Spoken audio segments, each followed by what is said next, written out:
All right, we got being cool in video games from Stony. Okay. Okay, let me hear. All right, gamers, I got a question for you. Would you rather be this guy Oh, oh,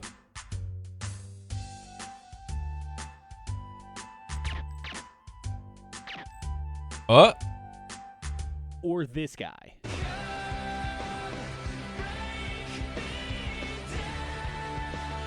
This guy, Well, there's a caveat. Did the first guy win a tournament? Because if the first guy won a tournament, I'd rather be that guy. But if it's not the case, yeah, I'd rather be the second guy. The support guy, the healer bro in WoW. or this guy? Ready, guys? Leroy. Well, nobody actually wants to be anybody in this raid because I think everybody died except Leroy. Leroy, he just bubbled and hearthed out. He's like, later, guys. I got some chicken to eat. Oh, gee. Oh, fuck. Give me my intervention. Okay, I got one more. Would you rather be this guy Yeah, Oh. it's still happening. Yeah. Wow, this is... Wait, who's this guy? The Puff? Who's, like, stalling?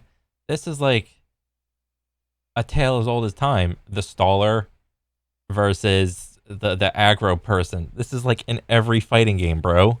What do you mean? If they didn't... let me put it to you like this. If the tournament organizers didn't want this type of gameplay, they would have made a rule about it. Okay?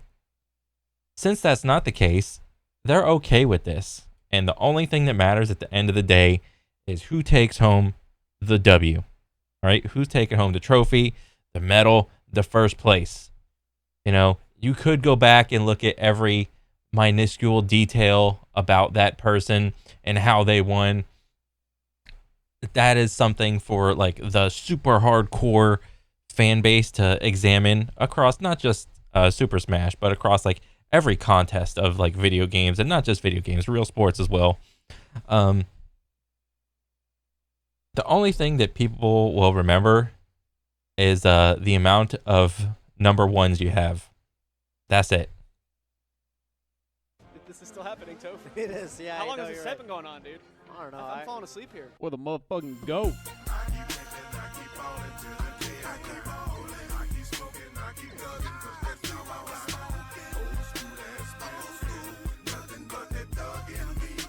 Mango, yeah.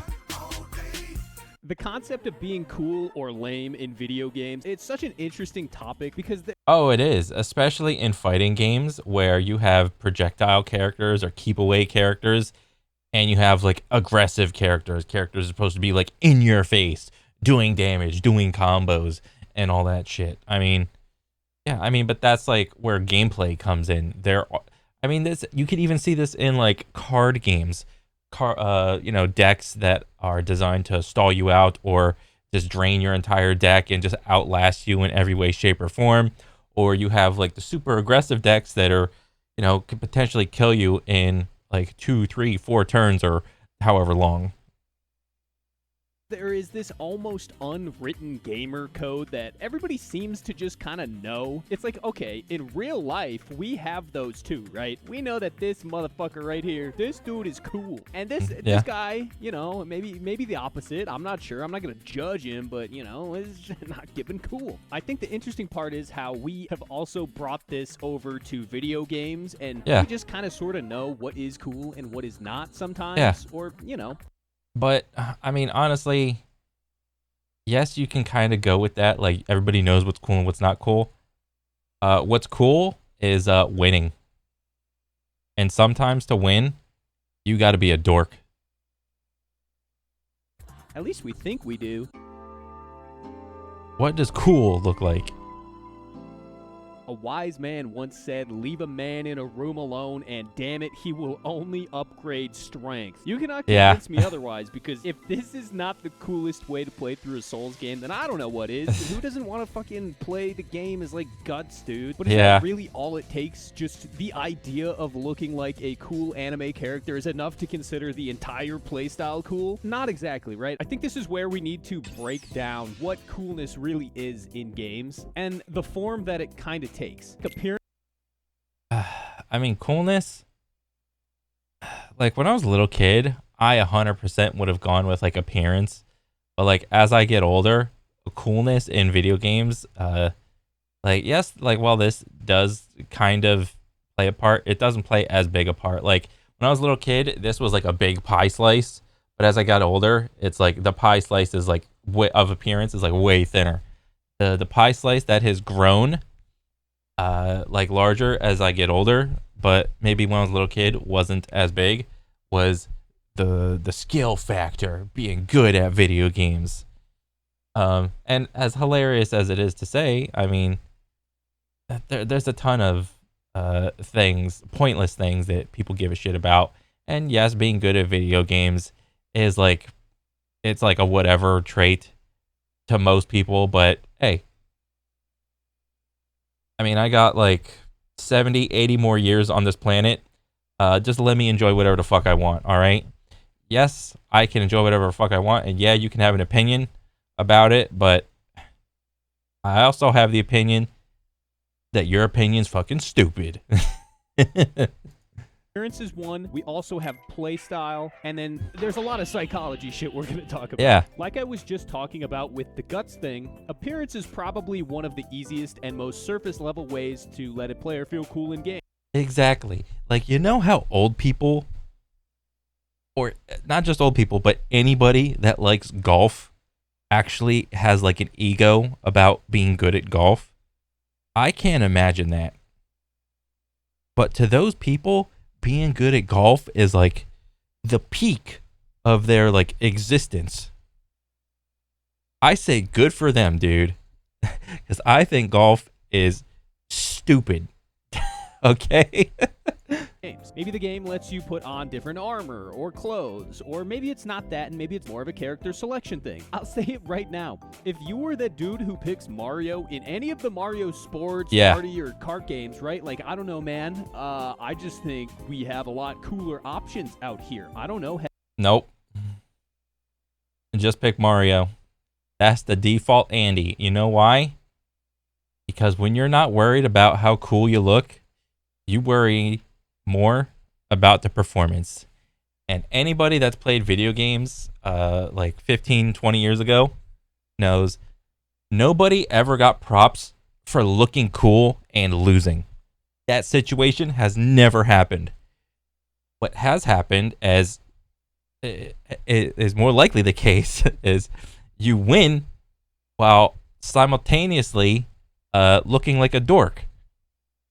That situation has more than happened. Have you seen this fucking guy?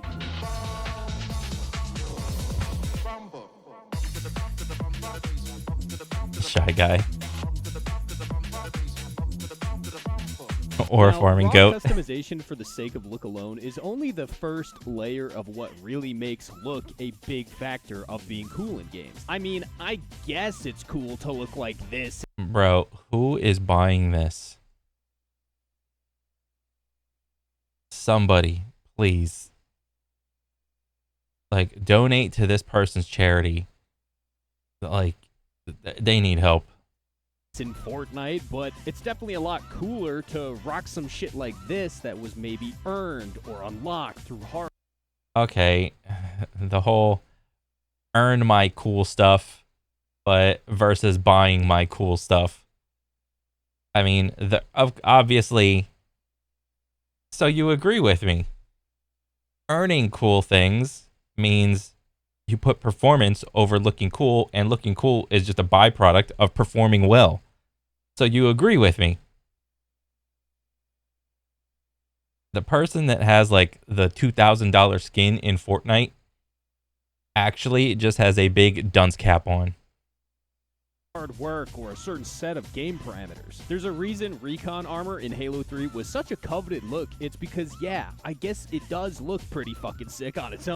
Oh yeah, what was it in Halo 2 or something? You had the flaming helmet, which I only saw ever like less than a handful of times in my entirety of playing Halo 2. That guy was sick. Oh, and I'll give it that. 5-star general with recon armor. Oh yeah.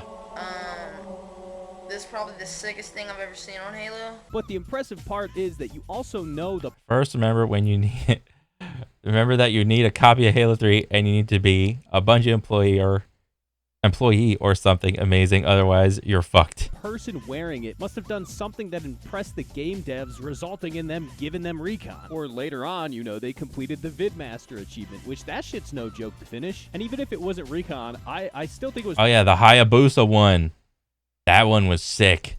pretty cool to unlock other things like the Hayabusa armor and the sword. If you continue on, Halo Reach kept that same trend of giving the player the options to unlock what they would be considered cool armor options. Everybody wanted to rock inclement weather, right? The skull helmet, whatever it was. Unlocking something that looks cool certainly feels good, right? But it's even better when you're able to unlock certain things that both look cool and are actually functionally significant. This is where the third layer of the appearance category comes in. Back in the But what ends up happening whenever you have cosmetics that you earn versus cosmetics that you can just buy is you end up dividing the player base in your favorite game.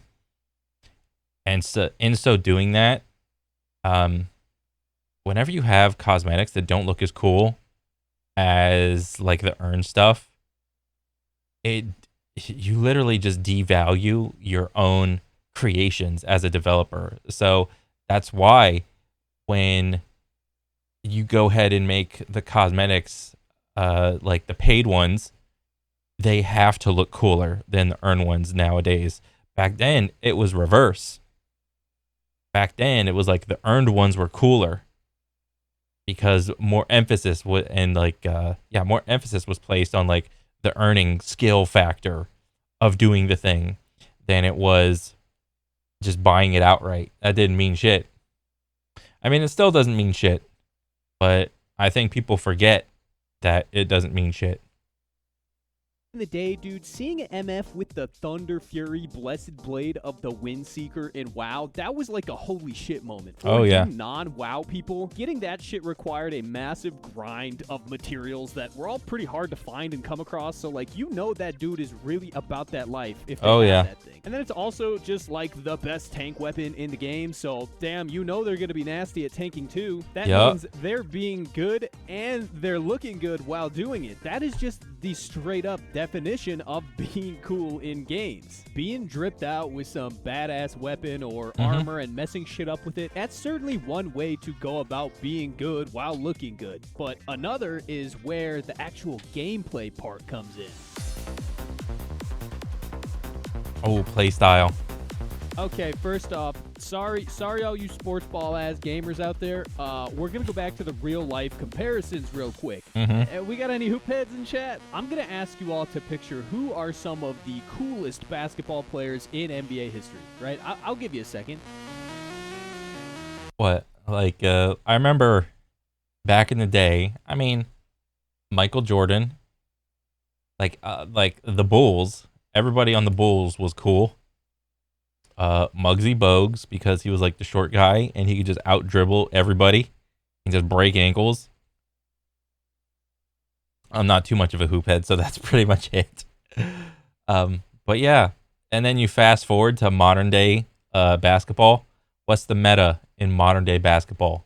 Well, Steph Curry, sinking threes, the most boring form of basketball. One side goes, sink a three. Other side goes, sink a three. Other side goes, sink a three. Back to the other side. Other guy goes, sink a three. Competitively, that has the highest competitive integrity that you can imagine.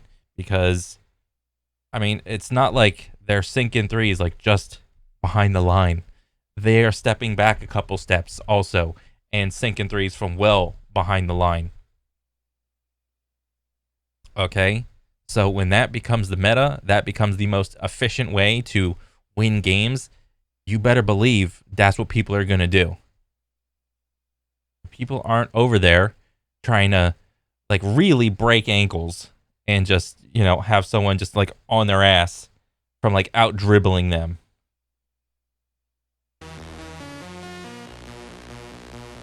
All right, cool. So we can all agree that it's this guy right here, right? AI was not only absolutely cold at basketball, but he was just exceptionally dripped out Oh, just Allen Iverson? while doing it. He was fast as hell and flashy, but like at the same time, so composed and precise. Just an absolute legend, right? Well, this shit applies to video games too. There's a reason we all root for the Mangos of the world out there. He's playing what most would consider the sickest character while also just messing people up doing it, and playing in an aggressive fashion, which is another thing people consider cool. Maybe it's Kazuya players in Tekken, or people who made op in CS, right? Or I seem to bring up trick shotting and quick scoping a lot on this channel now, but that is such a great example. Yeah. People that used to top the leaderboard in a COD lobby while also sniping the whole time, like they were the ones that always got the metaphorical bitches. That being these dudes. Think of how the average game with roles in it plays out. Something like Marvel Rivals, an MMO, or maybe an RPG. For whatever reason, healing is usually not considered cool. No, it's not. In certain games, and then everyone and their mother wants to play some sort of DPS or DPS. Yep, I want to play the dive characters. I want to play Spider-Man, do the TikTok combo that I saw Necros do, and just instantly delete everybody. PS carry. The dream of being that rare Spider-Man player who actually does carry the lobby, getting like flashy kills left and right. That's what so many gamers dream of. Hell, we can go back to sports, but don't worry, this time in video game form, all the 2K bros out there, they're going to tell you for the most part that... Oh, yeah. Well, anytime you use sports games as a reference, you cannot neglect to also mention the card packs. People are just flexing card packs, and in which case it goes back to, I just bought all this shit. Being the point guard, that's the coolest thing that you could do. You get to be the guy with the ball the most, you get to attempt the most shots, you do all the shit that AI did in real life. Like, it's way cooler than being the 7-foot guy that gets told to sit in the dunker spot under the basket just waiting to see if you'll ever even get a pass your way. Sorry, all you sports ball jimmies out there, I'll get off the topic. Back to something that you might know a bit better. Pokemon. Even there, we have things that are considered cool versus not cool in the way of playing like a stall team or something more aggressive. You even get the layers of appearance. Stall team versus something aggressive. So, I mean, what was... So, like, my experience for Pokemon, yes. Well, I could mention it from the video game perspective on the Game Boy, but also the card game. What was the most... in season... or not season, but like the first gen. What was the most powerful card deck? It was the Haymaker deck with, what was it? Hitmonchan, Electabuzz, and Scyther. And then and then maybe there was like a flex Mr. Mime in there as a counter, potential counter or something. But yeah, fighting, electric, grass. All right. Your main goal was to get all those guys were basic Pokemons, get them out on the first turn. Put like one energy on him and just start swinging. Superman haymakers, like bop, bop. Down goes the other guy. Down goes the other guy. Bang, bang. All right, that's the aggressive deck. In some of the early generations of Pokemon, what was like one of the most powerful Pokemon that you could have? Well, if you had friends and you could trade, it was an Alakazam, because Alakazam was like one of the fastest motherfuckers out there, and his special attack was high as fuck too, if you didn't get a Mewtwo or a Mew. But if you didn't have any friends, you could get away for the most part with just getting having like a level 100 Kadabra. All right, because even he was stronger than like 99% of the cast. So again, even in the old stuff, yeah, aggression and speed were the cool guy things. appearance cool factor here too, because people love rocking fully kitted, legit shiny Pokemon into battle and then messing you up with them, right? So the question is, why exactly do people think that being aggressive in games is cool and maybe being defensive is lame? Does that sentiment vary from game to game? Is this universal? Does it vary to person? What? I think it is universal with, because whenever you put like a challenge of like versing another player, everybody is always trying to figure out the meta. So like in a game, you want to win. Like there's like levels to it as well. Like in a game where you're trying to win, you want to win in an ideal world as fast as possible. Okay, great. Now you're going to try to win as fast as possible with the most amount of efficiency that you can do, and be effective, efficient, speedy, decisive. All right. So then how do you counter that? Well, you got to slow it down. That's where the team comes in. They're not trying to win as fast as possible. They're the goal of the stall team, or like in like trading card games, they're trying to stop the onslaught and just outlast you via the resources. And there's going to be like a point of no return. Like in card games, it'll usually be around like turn 7, 8, 9. Once it gets around that time, if you didn't win, like as like an aggro deck, you pretty much lost the game because your deck only has so much resources, but the guy that actually planned for the long haul, he's got more resources and he is 100% going to win. What makes the idea of playing Mario in Mario Kart the lame choice? Why is Jigglypuff less cool than Falco? Why are healers the lame ones and DPS the chads? Mostly all of this can be broken down into human nature, perception, and player psychology. People have been predisposed to the idea that a person who leads or initiates some form of action are, in the most simple sense, the quote-unquote cool guy. It's better to do something than nothing at all. We hear stuff like this ever since we're kids, right? Go out there, be assertive, make the first move in dating situations, whatever it is. Like, this is just something people are taught growing up. I've been rewatching Haikyuu recently. Minor spoilers ahead. It's fine. That show's dope, so in that show, the main character Hinata has this fascination with being the so-called ace on his volleyball team. He desires this because is this anime volleyball? Okay. Of the concept of the ace alone is just cool in his head. The ace gets to be the guy, right? You score the most points on your team, you initiate actions around yourself. He is so aggressively excited about the concept of winning and being the guy and just loving volleyball that it makes perfect sense that he is the main character in the show, right? Gamers want to be this person as well in games. They want to be the DPS role that initiates stuff and wins and does it in this exaggerated fashion. Playing sniper, playing aggro, forcing your will upon the opponent, maybe leading teams, whatever it is. All of this is the initiative to be that guy. Everybody wants to be the Michael Jordan. Nobody wants to be the Scottie Pippen. 100%. Even stuff like appearance factor, right? Wearing the recon helmet on your head. You get to show that shit off. Your prize. You get to show other people this, and they understand what you did to get that. If psychologically we consider all that stuff cool, does that automatically make the opposite not cool, though? No, not exactly. There's some awesome things about playing defensive, or, playing like stall in Pokemon, or being the dope. Oh, yeah, the Evo, Moment 37? With all the perfect parries? Yeah. That was sick. There's some awesome things about playing defensive, or, playing like stall in Pokemon, or being the dope-ass healer who keeps all your dumbass DPS players alive, but it's not as flashy. It's not as easy to identify. Back to the Haikyuu example, it's being the Suki instead of being Hinata. Blending in, being that support rather than the carry. It's still cool in its own way. It's just way harder to notice, and it's not pushed as the cool playstyle either in modern conventions. Again, nobody really thinks it's cool to pick Mario in Mario Kart. You got way more out there characters that would make you stand out more. But, damn it, there's no Mario Kart without... It's fighting games, early Street Fighter, it's like picking Ryu. Okay, it's picking Mario in any Nintendo game. It's picking the Great Sword in Monster Hunter. It just is. They're like the main things.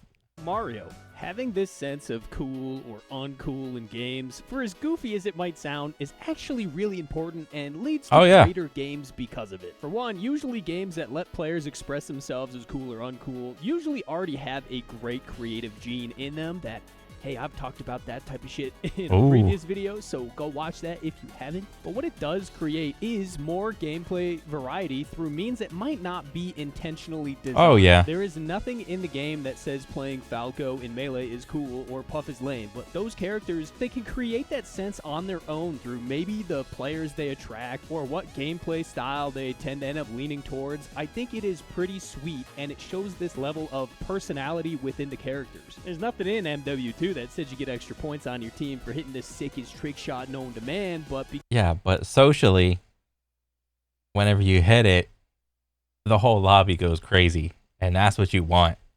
because it is fucking dope as hell and cool on the merits of being extra difficult to pull off, it added a completely different layer of the game to those old COD games, right? It's Yeah. like all cool really is. It's just another way for player expression to exist. It's essentially a psychological state of play that many people tend to enjoy leaning into, and I think that games that lean into this or foster this through the various means, it's usually a good, solid indicator that the game is deep and interesting. And you know what? I'm going to say it. Probably pretty cool, too. Yeah.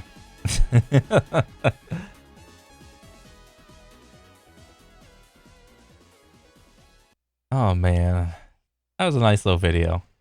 I mean, it's cool to be cool in games. It just is, man. I mean, I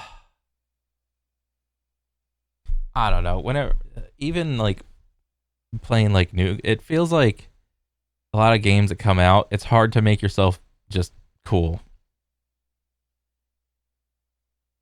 Like a lot of the cool factors, I mean, and that just comes about through like modern day like devs just like trying to create like a balanced experience to try to create like a situation where you didn't win off of something random. You won because of like all the time and energy you put into it, and it's like, I don't know. I'm just like talking shit. Overall, good ass video. I'm a fan now. But I mean, what does everybody else think? Not gonna lie, picks like Mario or default cosmetics have a sleeper cool factor. Being rolled by a Mario hits much harder than being rolled by a Funky Kong. Yeah, I mean, it kind of does. I mean, any like live service multiplayer game that I play, I'm just like, just default skin. Just call me default skin Andy. Oh yeah, watching this after the mango ban hits different. Yeah, it's kind of weird. Oh man, Falco players checking in. What else? The whole reason I play games is to do cool stuff, and I main Falco, so I had to click on this. Clint Stevens, yeah. Yeah, I mean, overall, I mean, video games about having fun, dude. That's all it really is. And it's fun to be cool. It's cool to be fun, or cool to have fun. But yeah, that's pretty much it for me. I'll catch you guys on the next one. All right, later.